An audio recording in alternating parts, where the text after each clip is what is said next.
Bismillahir-Rahmanir-Rahim. We are speaking about the rahn, and we said that if there is a dispute as to the amount of the debt, then we accept the statement of the debtor unless there is evidence or an indication which supports the statement of the creditor. So for example, if the rahn is of such a value that it supports what the creditor is saying.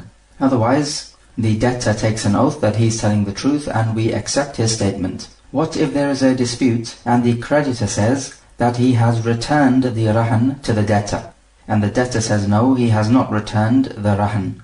So in this case, if there is no evidence to decide between them, we would accept the statement of the debtor, but he would have to take an oath. And the reason is because the asl, or the original ruling, is that the creditor has not returned the rahn unless there is evidence otherwise. So we stick to the asl, or the original ruling, which is that the rahn has not been returned.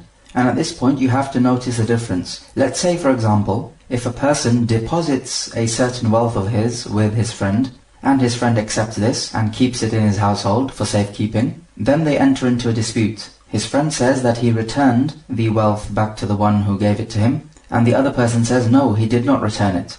In this case, if there is no evidence to decide between them, we would accept the statement of the one who says that he returned it. But in this case of the rahn, we are not accepting the statement of the one who says that he has returned the rahn. So why the difference?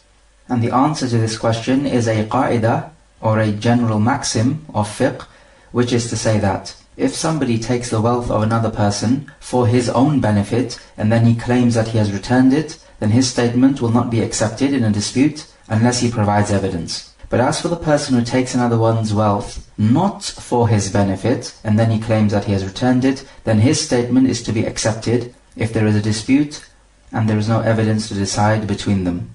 However, in both of these cases, the person who is taking the wealth of the other, whether it is deposited with him or whether he's taking it as a pledge, then in both of these cases, this person taking the wealth is an ameen, or somebody who is trusted. And somebody who is trusted, then his statement is to be accepted.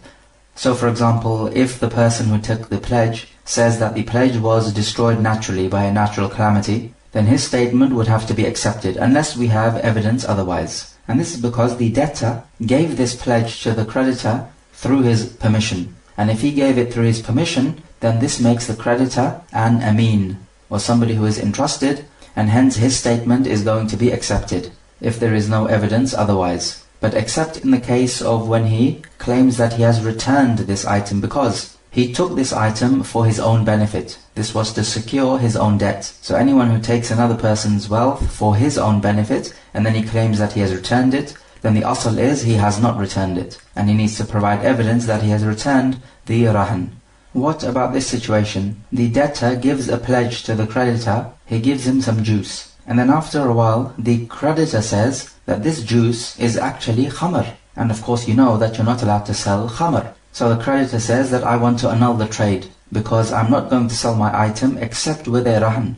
But seeing as though that this rahn is now khamr, and it is impossible to sell khamr because it is haram, therefore I want to annul the trade.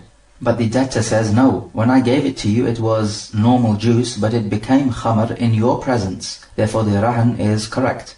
So in a dispute like this, we would accept the statement of the debtor, not the creditor, because we have to go to the asl if we don't have an evidence. And the asl is that the rahn was correct. And if the rahn is correct, it means that it must be juice, because you cannot give khamr as a rahn, just in the same way you cannot give a dog as a rahn, or another free human being as a rahn. So we say that the rahn was correct unless there is evidence otherwise, which is the same as saying that we accept the statement of the debtor unless there is evidence otherwise. What about this situation? A person borrows some money and as a pledge he gives his car. Then after a while he comes back to the creditor and he says, you know, this car I gave you as a pledge, actually this car does not belong to me, it belongs to someone else, therefore I was not the owner. So if I was not the owner, then this pledge is not correct. Because for me to give you a pledge, it has to be from my wealth, not from somebody else's wealth. So what do we say in a situation like this? Is the creditor obliged to return the car back? We say no. The car remains with the creditor, and we tell the debtor, when you have paid back your debt, we will give the car back to you, and you can give it back to the one who it belongs to. And if it comes to a situation where we have to sell the car, then we would sell the car and the creditor will take back the money of his debt, and it will then be upon you, O debtor, to buy a new car for the one who it belongs to. Simple as that. But one thing which we will not do is to cancel this rahn, because this rahn is obligatory from your side. It is not obligatory from the side of the creditor. And this is the wise decision to make, of course, because otherwise anybody can come and say, oh, you know that pledge I gave you, it doesn't actually belong to me. It belongs to someone else, therefore you have to return the pledge back. And of course we cannot allow this route to open up. What about this situation? A person owes a debt, and as a pledge, he gives his servant to the creditor. Then after a while, he comes to the creditor and he says, you know this servant I gave you, he actually attacked another person, and they are asking for a payment for the attack, which this slave afflicted the other person with. So they are saying that either you give this servant to us, or you sell the servant, and from the money you pay us for this attack. So therefore I have to take this servant back from you. So in a situation like this, we have two rights. Firstly, it is the right of the people who have been attacked by the servant, and secondly, we have the right of the creditor. And there is no doubt that the right of the people who have been attacked is stronger than the right of the creditor, because the right of the creditor is simply to secure his debt. But the right of those who have been attacked is a right of guarantee, meaning to say the attacker is a guarantor for any loss or damage he has afflicted the other party with. And that right is stronger than the right of the rahn. However, we say in this case, fine, we accept what you're saying about the servant attacking the other people. However, you cannot have this servant back. When you have paid back your debt, you can have the servant back, and you can resolve the issue with your disputants. If you do not pay back your debt and the servant is sold, then the money is taken and paid for the debt, and then afterwards you can resolve the issue with the disputant. But one thing which we will not do is to take back this servant which is given as a rahn. So we simply say to the debtor that we do accept what you're saying, but not at the expense of the creditor. Hadith number 735. وعن أبي هريرة رضي الله عنه قال قال رسول الله صلى الله عليه وسلم الظهر يرقب بنفقته إذا كان مرهونا ولبن الضر يشرب بنفقته إذا كان مرهونا وعلى الذي يركب ويشرب النفقة رواه البخاري. He says that the back, meaning the back of an animal, can be ridden upon if it is a pledge due to the creditor spending on this animal. Meaning as a reward for his spending on this animal, if he has it as a pledge, he can ride on this animal. And also, as a recompense for the creditor spending on this animal, if it is a pledge, he can drink from its milk. And upon the one who rides the animal and drinks the milk is the expenses of the animal. Al-Bukhari reported it. There are certain conditions which must be met for a rahn to be correct. Number one, the person giving the rahn must be someone who is allowed to deal in trade transactions. So he must be baligh, aqil and rashid. And we spoke about these qualities when we were speaking about the conditions for a trade to be correct, so refer to that. Secondly, he must be the owner of the pledge or somebody who is allowed to give it as a pledge, if he is not the owner. And then thirdly, this pledge must be known as to what it is, both in terms of its amount, for example 1 sa of rice, and what type it is. So for example, if the rahn is dates, then what type of dates are they? And also the description. So if it is, for example, a car, then the car must be well described. And then fourthly, there must be some sort of agreement made, so that the debtor says, I give you such and such as a pledge, and he describes the pledge, or it is well known through looking at it, and the creditor says, yes, I accept it. So when this agreement is made, then the pledge has been given, even if it is not taken physically. And we discussed this issue before about taking the pledge physically, and that it is not from a condition of a pledge to be correct. Rather, all that is important is the actual agreement. So these are 4 conditions which are vital. As for this particular hadith, then we learn from it that it is permissible to give an animal as a pledge. And the point about giving an animal as a pledge is that the one who has this animal will obviously need to spend on this animal, otherwise the animal will die. And because of this person spending on this animal, yet at the same time this animal is not his, we say as a reward for your spending, you are allowed to drink from its milk and you are allowed to ride on it. Otherwise, the general ruling is that the person who takes the pledge, he is not allowed to make use of this pledge, it is not his property. So if the creditor takes an animal as a pledge, does he need to seek permission from the debtor in order to ride it and drink from its milk? We say no, the Prophet has already given permission in this hadith. So he does not need to seek any other permission. Whereas he would need to seek permission if the pledge was something else, say for example a car, then he would need to seek permission from the debtor if he wants to drive this car. As for if this pledge is an animal, then we say that the creditor is not allowed to ride this animal more than he spends on it.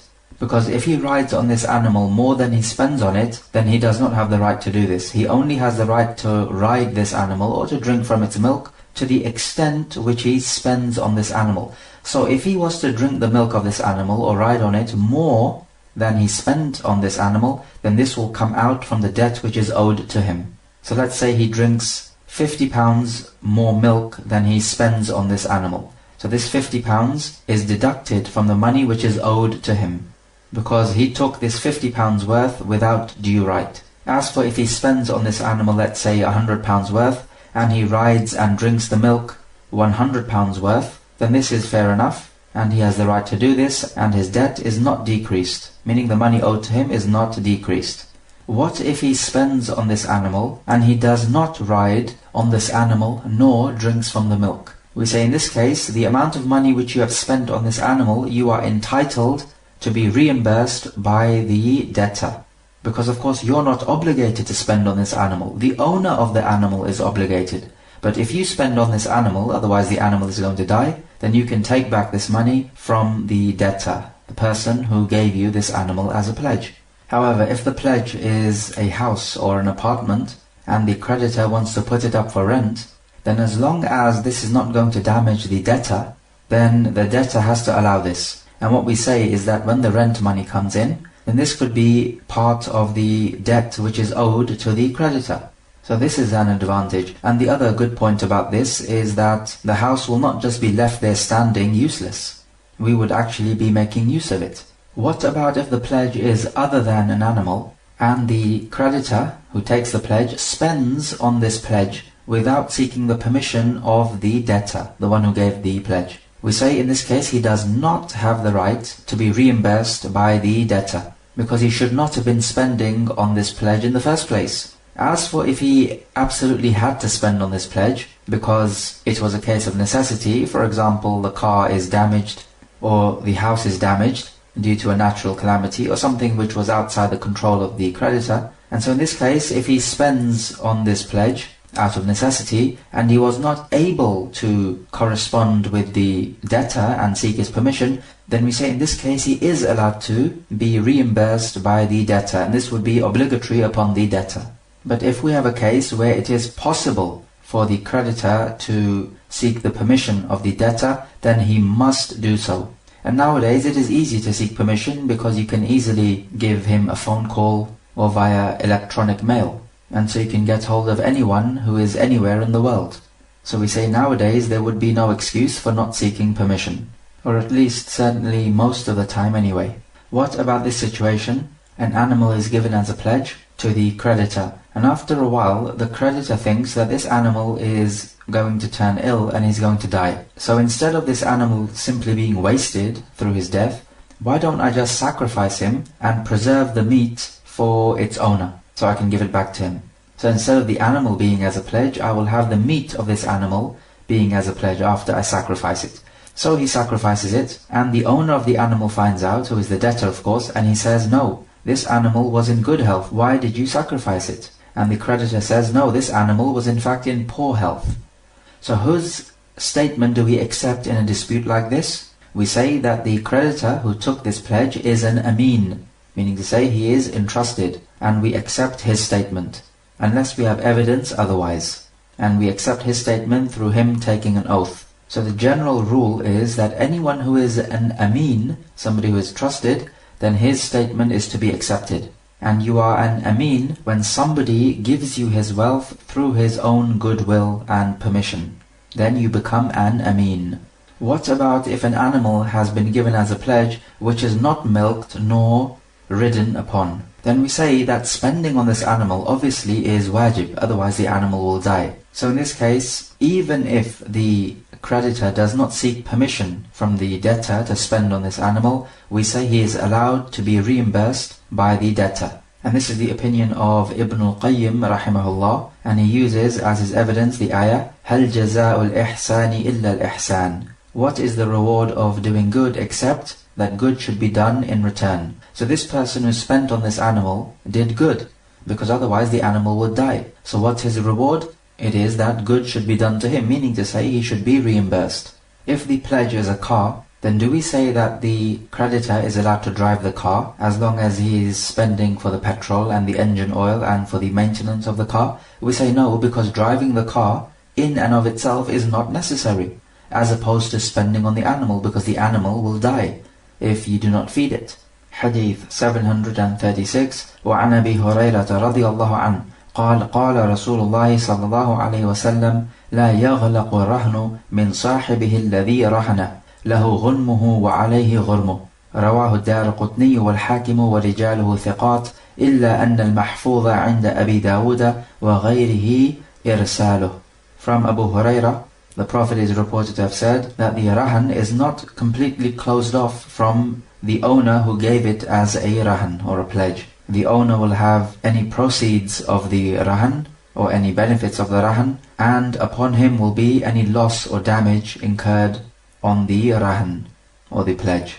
The hadith is mursal and hence it is da'if. In the days of Jahiliyyah, the person who took the pledge would completely take the pledge away from the owner, so that he would exploit this pledge. So this narration is saying that this is not allowed. Rather, the pledge belongs to the owner who gave it as a pledge.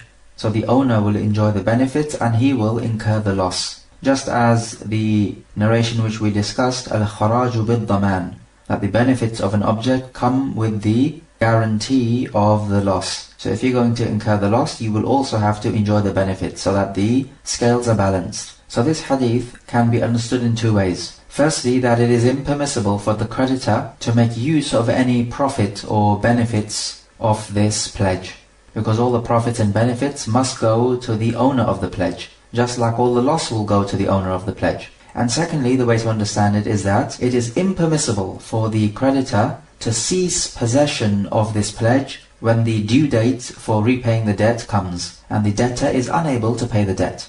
As for the hadith which comes before this one, that the creditor is allowed to drink from the milk and ride the animal, then clearly he's making use of this pledge. However, he's doing it in return for what he spends on the pledge. So it does not hold true to say that he is exploiting the pledge.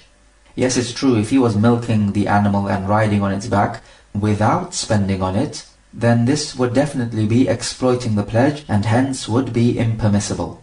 However, if the debtor says that you can keep the pledge if I am unable to pay you the debt by such and such a date, then we have spoken about this issue before, and we said that the correct opinion is that this is permissible.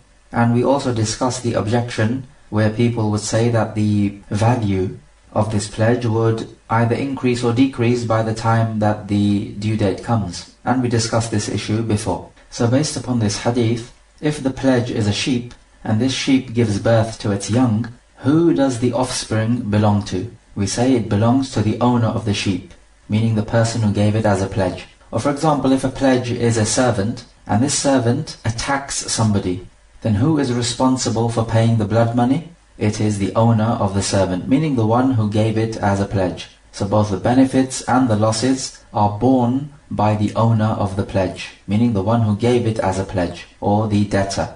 Hadith 737. وعن أبي رافع رضي الله عنه أن النبي صلى الله عليه وسلم استسلف من رجل بكرا فقدمت عليه إبل من إبل الصدقة، فأمر أبا رافع أن يقضي الرجل بكره، فقال لا أجد إلا خيارا رباعيا، فقال أعطه إياه فإن خيار الناس أحسنهم قضاء. رواه Muslim. From Abu Rafi', he says that the Prophet borrowed a young male camel. Then thereafter some zakah camels came to the Prophet, and he ordered Abu Rafi' to pay back the man from whom he borrowed the young camel. And Abu Rafi' said, I cannot find a similar camel to pay him back. I can only find the best type of camel, which has entered the 7th year of its life. And the Prophet told him, give him one of these camels then, because the best of mankind is the one who is best at paying back his debt. Muslim reported it. So this hadith pertains more to a loan, which is what we were speaking about, and not so much to the rahn. So we can take from this hadith that it is permissible to ask for a loan, and it is not one of those types of asking which is rebuked, because the point is that you're going to pay him back what he gave you. And we can also take from this hadith that the Prophet did not have too much wealth, in that he was forced to borrow a camel from someone. And we already know that the Prophet would live a very simple life, just taking what he needs from this world. As Aisha radiallahu anha says, that the food which the family of the Prophet would eat would be the two black ones, meaning to say, dates and water. And we find that it is also permissible to borrow an animal for use. Is it permissible to borrow a servant? The answer is yes, but if this servant is a servant girl, then it is impermissible, because she is a non-mahram, and this will also lead to committing zina. And we also find it is permissible to appoint somebody else to borrow on your behalf, because this is what we find in this hadith, that the Prophet appointed Abu Rafi' to pay back the debt. So taking out a debt or paying back a debt, you can appoint somebody else to do this on your behalf. And also we take from this hadith that the wakil, or the one appointed to do the work on behalf of someone else, he is not allowed to transgress the limits and the bounds.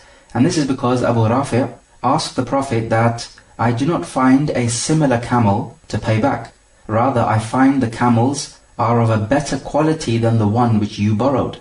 These camels are raba'i, and the teeth which are raba'i, they are the ones between the canine teeth, the long ones, and the front four teeth. So they are the teeth in between. And these teeth for a camel grow when it is in its 7th year. So here we find that Abu Rafi' felt that if he was to give one of these camels, he would be paying back more than what the Prophet took out as a loan. So he wanted to make sure, so he asked the Prophet. And we find therefore from this hadith that it is permissible to give back more or something of a better quality than that which you took out as a loan. Because here the Prophet is giving back a better quality camel than the one he borrowed. And he justified this by saying that the best of mankind is the one who is best at repaying his loan. So the Prophet paid back a camel which was unlike the one he borrowed. And this goes to show us that when it comes to animals, the animals therefore are of the same type in terms of their description. So if you borrow an animal,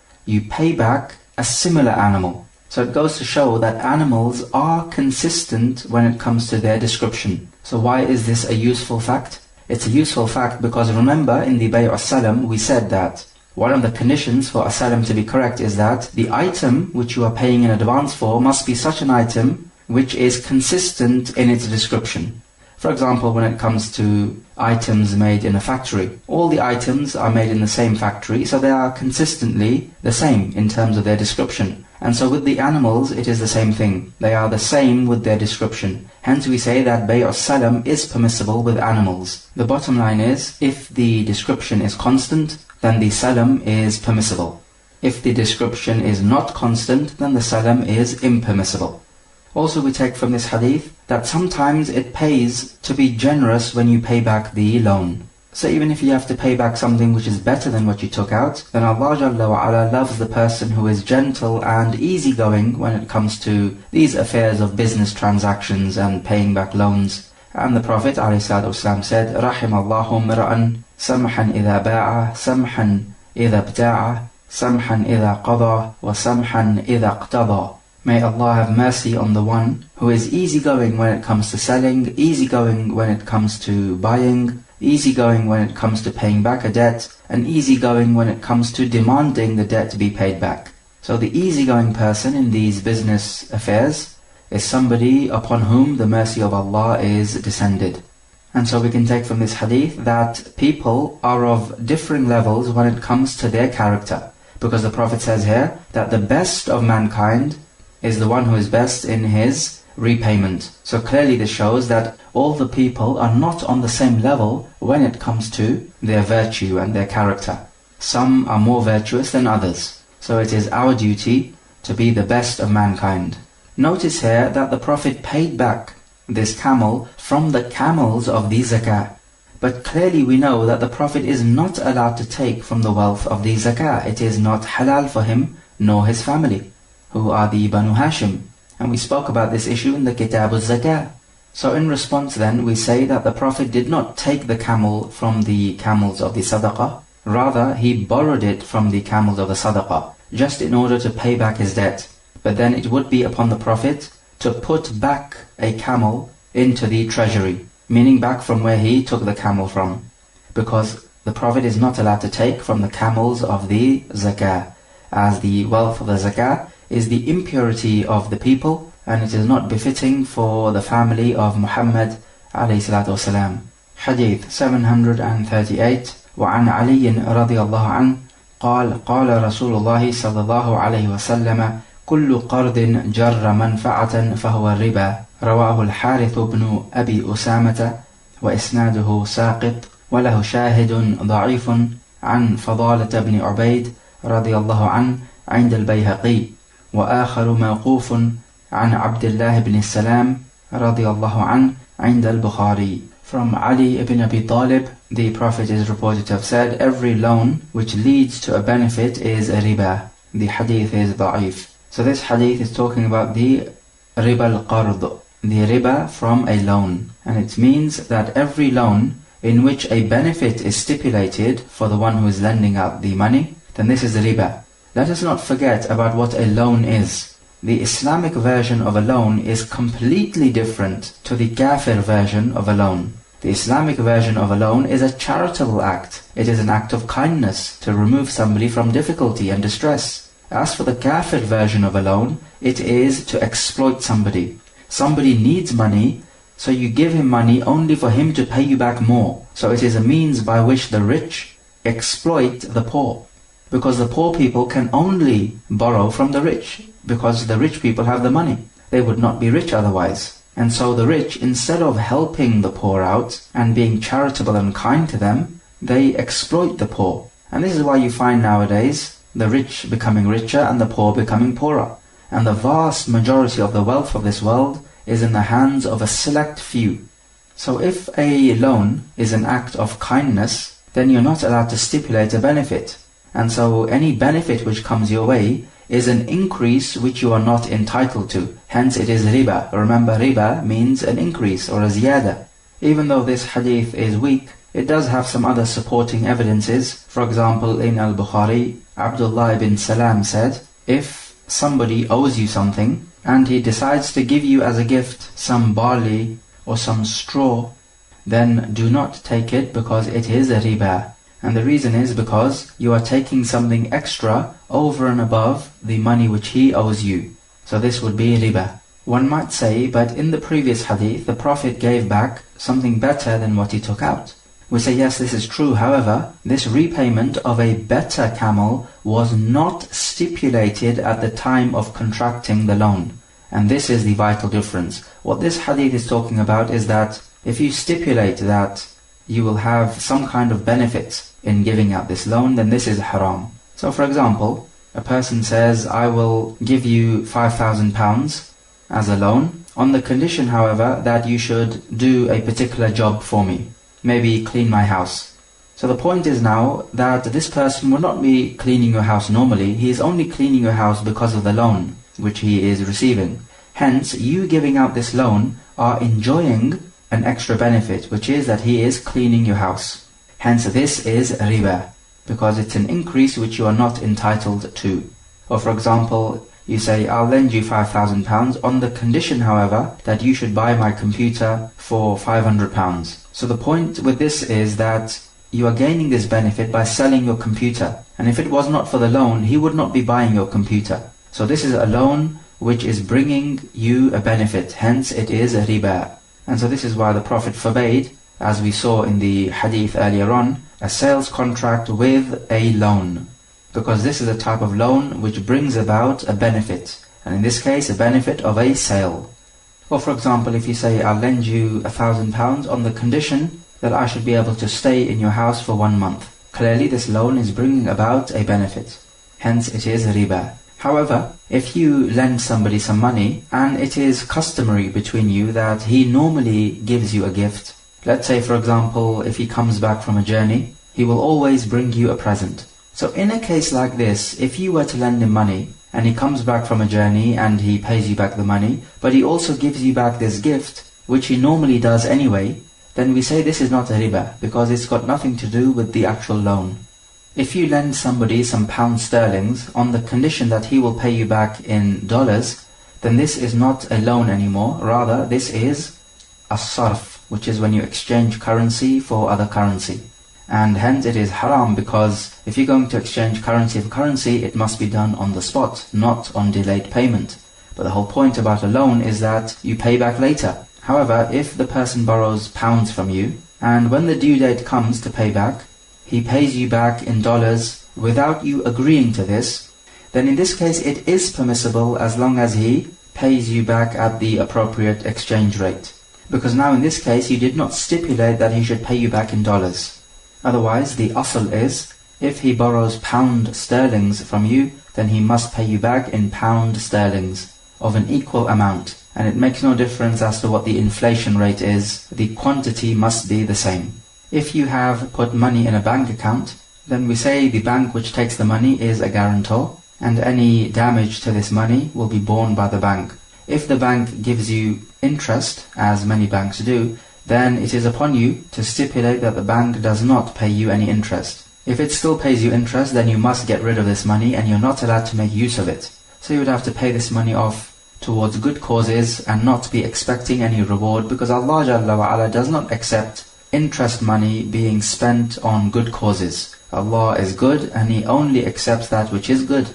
And this idea of depositing money in these ribawi banks should only be done out of a case of necessity, because as soon as you put money in this bank, you are actually helping them to perform their riba transactions.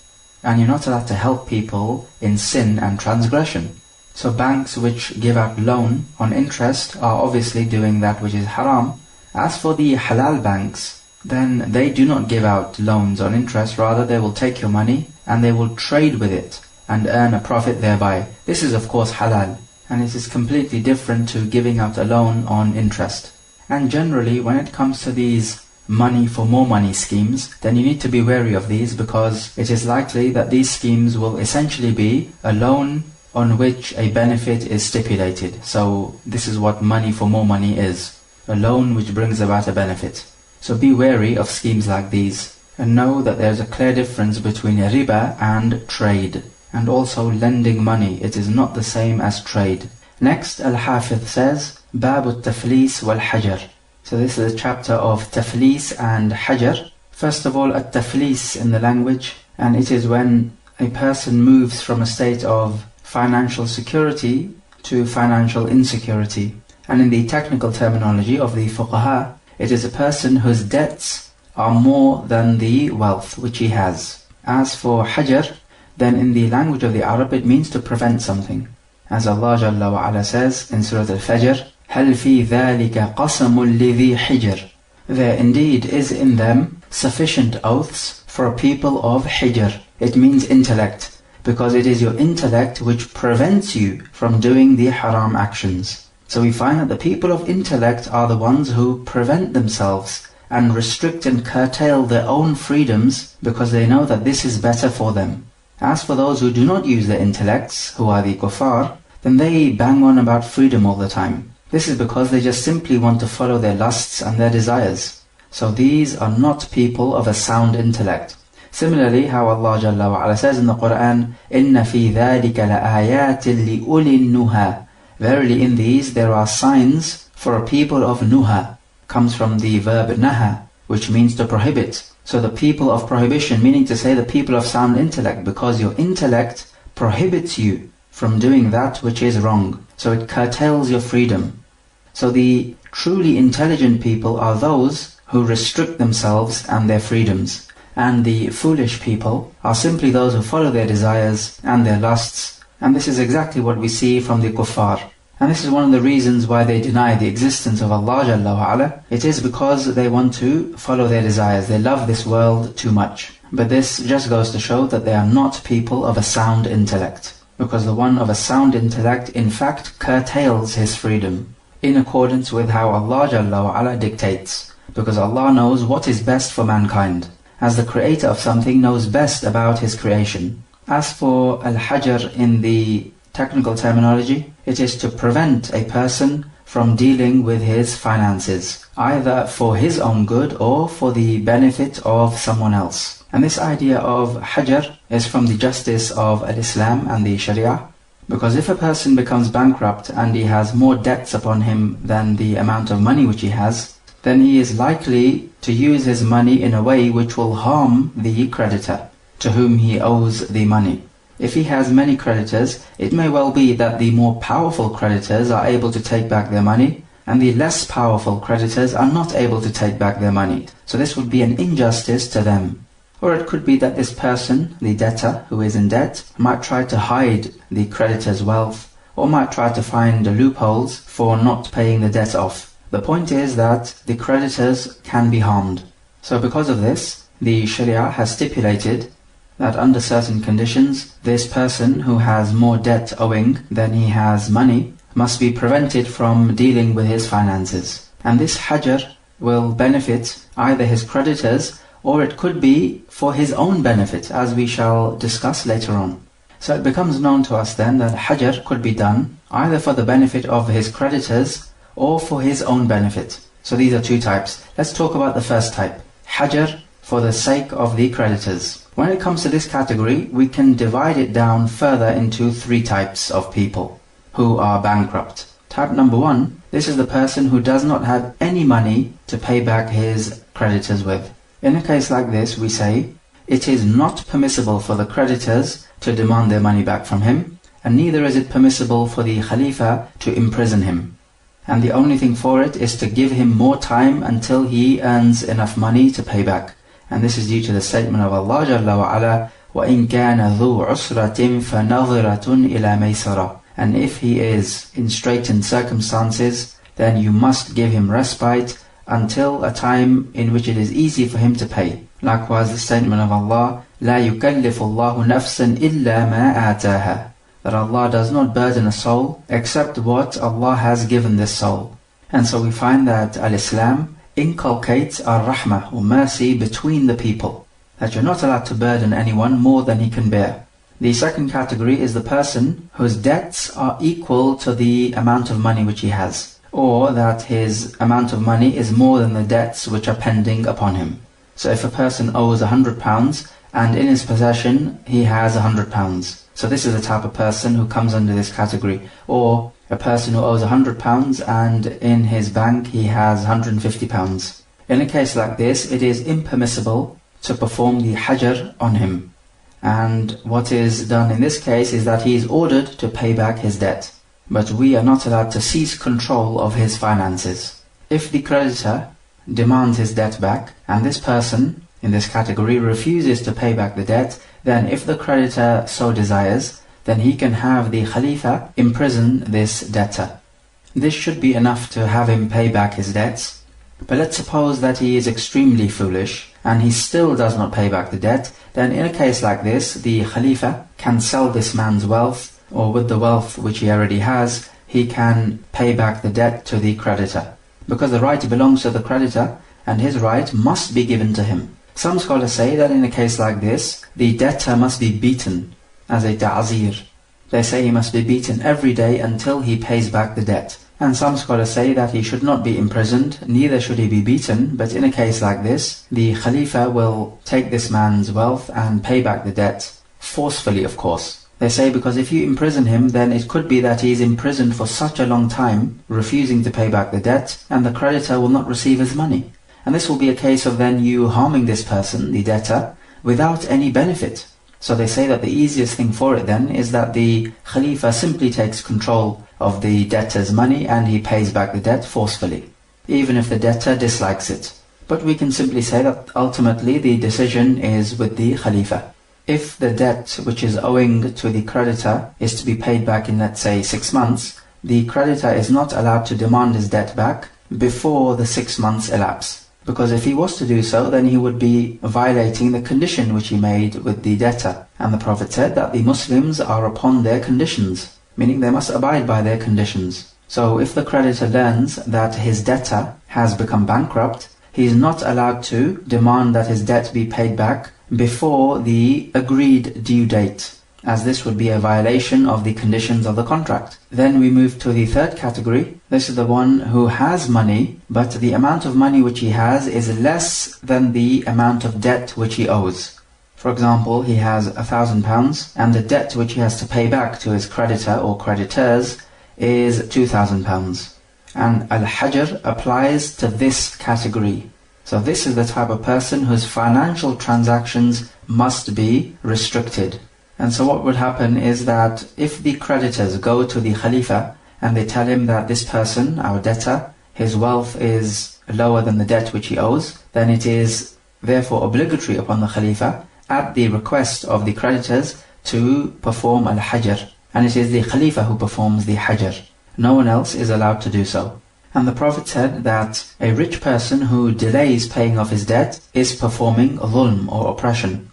So in this category, even though this person is not completely rich because he does not have the full money to pay off the debt, but he still has some money. So he would be depriving his creditors of some of their wealth. And this is dhulm or oppression, and oppression must be removed. One might ask, why don't we just imprison him as we do in the second category? And the answer is because this would be of no benefit, because the wealth which he has is not enough to pay off his debt. Whereas in the second category, the wealth which he has is enough to pay off his debt. So by imprisoning him, we would be forcing him to pay off the debt because he has enough money to do so. As for in this category, he does not have enough money to physically pay off the debt. So imprisoning him is not going to achieve much. But hajr is going to achieve the benefit for the creditor, as it will ensure that the rights of the creditor are not wasted.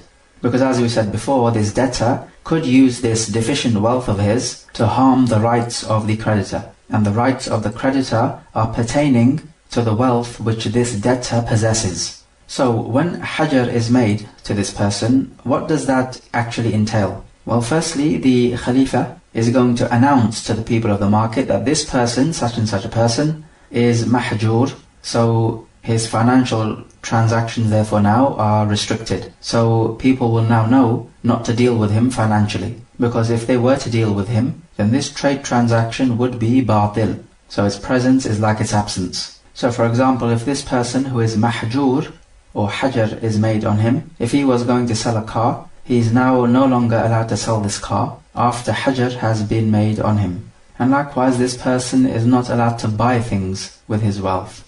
If, for example, he buys a car, then we can say that this trade is correct. However, he is not allowed to give the money to the seller of the car. Because remember, the money which he has is restricted because the rights of his creditors are pertaining to this money. So we can say that the car belongs to him because he bought it, but he must not pay the money. Likewise, we say he is not allowed to give in charity, because this will harm the rights of his creditor. In the case where he was to buy a car, in the example which we gave, we said that he would owe the money to the seller, but he's not allowed to give the money straight away because the rights of his creditors are pertaining to this money. So what about this seller of the car then? Does he also join the list of this person's creditors? The answer is no, because the hajr was done to this person before he bought the car. So if this person's wealth now is to be distributed out amongst the creditors, the seller of the car would not be one of those receiving the money, because the hajr was done before he bought the car. Is a person like this allowed to go on hajj?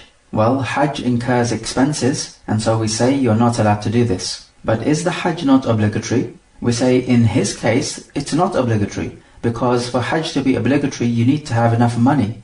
And this person does not have enough money, even though he has enough money to buy for the plane ticket and so on, but the wealth which he has is less than the debt which is owed to him. Hence we say in reality, he does not have the money to go on hajj. Therefore the hajj is not obligatory upon him aslan, because his debts come first.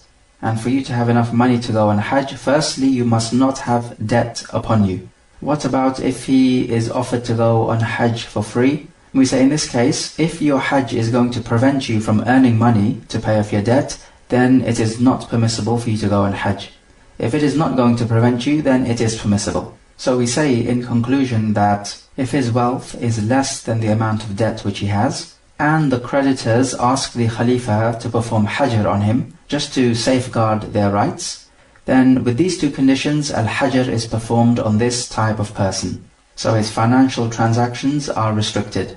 As for if hajar is not made on him, then we say in this case he is not allowed to give donations with his wealth, because this will harm the rights of the creditors. However, he is allowed to enter into financial contracts with his wealth as he pleases, because hajar has not been made on him by the Khalifa. What about this case, that we make hajar upon him, and then he says that this car, which is with him, is not actually his car. It belongs to someone else. So that he tells us, you're not allowed to sell this car because it does not belong to me, it belongs to someone else. We say, okay, this car belongs to someone else, we will accept this. However, we are allowed to sell this car in order to pay back your debt, because this car is with you.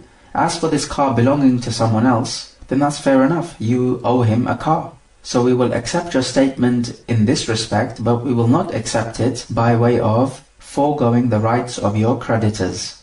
Because otherwise what could happen is that this debtor and a friend of his could cooperate, and they will agree that the debtor will say that this car belongs to his friend, and hence we will not be able to sell this car because it does not belong to him. So this would be a little trickery which he would be using to prevent us from selling this car in order to pay off his debts. So we completely block the routes to this trickery. What happens if we make hajar on a man, and another person, a tradesman, sells an item to this debtor, and he did not know that his buyer is actually mahjur, or that his financial transactions are restricted? In a case like this, the seller has the right to take back the item which he sold. So he has the right to completely annul the transaction, because it now transpires that he was dealing with a person whose financial transactions were restricted, meaning he was mahjur. However, if the seller knew that this person, the buyer of his, is mahjur, then in this case he does not have the right to take back his item. And if we make hajar on a person, and then thereafter he says that he owes somebody a debt, then we do not accept his statement. For example, if his debts are worth £10,000 and he has £8,000, and we make hajar on him at the request of his creditors, then afterwards he says that he owes somebody else £4,000. We tell him, fine, but from this wealth of yours, we're going to pay back your current creditors. And as for this confession you made, that you owe somebody else £4,000, then after we have paid back your creditors, you owe him £4,000. But at this very moment in time, we are not going to deprive your creditors of their rights which they have over you.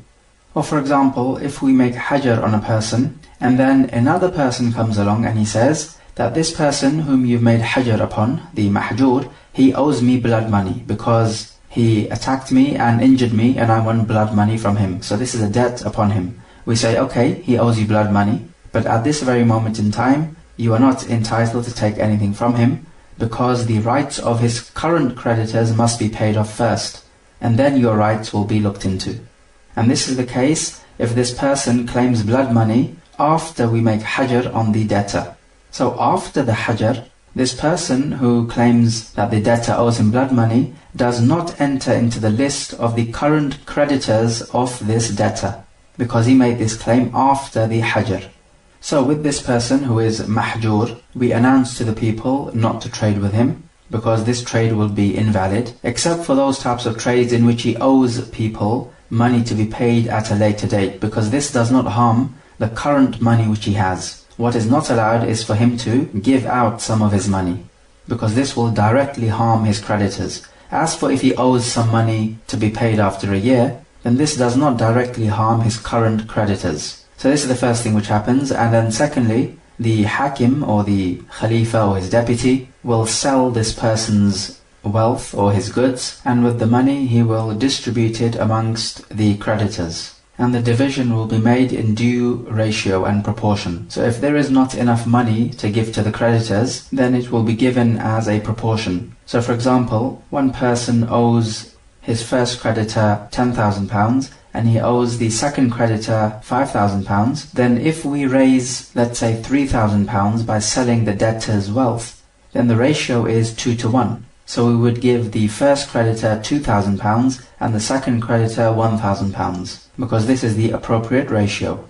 And when this distribution is being made, if a person comes along and he says that this person, meaning the debtor, owes me some money as well, but he's due to pay me in 6 months' time, let's say, then we tell him that you're not going to receive a share in this wealth which is being distributed, because your debt is not due to be paid off right now. It will be due to be paid off in 6 months' time, so you have to wait till then.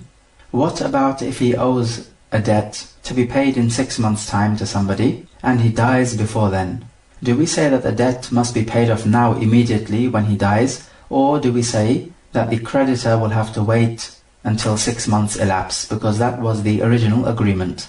Well, what we say first is that the wealth is transferred to the inheritors of the deceased, but the creditor will say that I fear that the wealth will be distributed and my rights will be lost. So in this case, what some scholars say is that if the inheritors could give this creditor a rahn, a pledge, then in this case the debt will be paid off in 6 months' time as agreed before with the deceased person. If they are not able to give the creditor a pledge, then the creditor is allowed to demand that his debt be paid back now, before the 6 months have elapsed. And this is to safeguard his rights. Or perhaps the inheritors could give a kafil, and this is a person who, when the due date comes to pay the debt, this person will bring the inheritors to the creditor in order to pay back the debt. So he's a type of guarantor. And if he's unable to do this, then he himself will pay the debt which is owing to the creditor. So this kafil, therefore, needs to be somebody who has enough money and he's trustworthy, so he's not going to delay himself in paying the debt. And he must be somebody whom you can take to court if he refuses to pay the debt. So he's not allowed to be somebody who is a person of authority, because it is not always simple to bring a person like this to a court. And we'll speak more about kafala later on. So if, for example, the debt is £10,000 to be paid after a year, and the debtor dies, if the inheritors say to the creditor, here, look, take this car as a pledge, and after a year we'll pay you back your debt, then this is therefore permissible, and the creditor is not allowed to demand his debt to be paid back before a year. If they're not able to give a pledge or a kafil, then the creditor is allowed to demand that his debt be paid back even before the year elapses in order to safeguard his debt. What happens in a case where we sell the wealth of this mahjur and we pay the creditors their debt in due proportion? Then after we have split the money up, another creditor comes and he says that this person, meaning the debtor, also owed me some money. So I would like to have my share as well, because the due date for the repayment has already arrived. So in this case now, we simply redistribute the money in due proportion. So if, for example, this new creditor had a third of the wealth of this debtor owing to him, then he will simply go to the other creditors and take a third from the money which was given to them. And after all the debts have been paid off, then only the Khalifa is allowed to declare the debtor to be free to do with his wealth as he wants to, because the hajar has now been lifted, and only the Khalifa is the one who is allowed to remove the hajar from a person, just as he is the only one allowed to put the other person under hajar. Okay, let's take some review questions. So question number 1. When it comes to the rahn, we talked about if there is a dispute as to whether the rahn has been returned to the debtor or not. What is the general rule we mentioned in resolving disputes of this nature, whether the item has been returned or not? Question number 2. If the pledge is an animal that can be ridden on and its milk be drunk, then what is the guiding principle about spending on this animal? Meaning, who spends on this animal and how much? Question number 3. Explain what hajar is and its 2 broad types, and how the first type, which we have spoken about in this track, could be divided into 3 further types. So state those categories. Question number 4. When the assets of the mahjur are sold, how is the money distributed amongst the creditors? And also state what happens if a new creditor comes along and says that his debt is due to be paid right now. What must be done then?